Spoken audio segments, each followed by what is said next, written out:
मांजर काकू, इतर वेळेस मला गल्ली बोळातून पळून पळून मारणारी तू आज चक्क साबणानी शॅम्पूनी उठण्यानी चोळून मुळून आंघोळ घालतीस.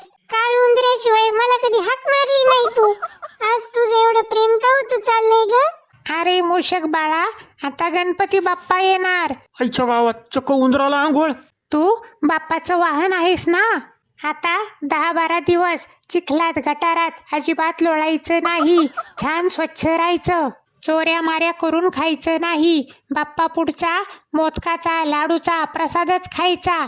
आणि आमच्याविषयी बाप्पानी विचारलं तर मांजर मावशी चांगली आहे म्हणूनच सांगायचं. अगं पण तू तर वाघाची मावशी आहेस ना. आता काही दिवस मी तुझी पण मावशी आहे. बया, गणपती बाप्पासाठी वशिला लावी ती. काय तर म्हणे मांजर मावशी. संसोद आल्यात तर कशी नाती होते आठवाय लागल्यात.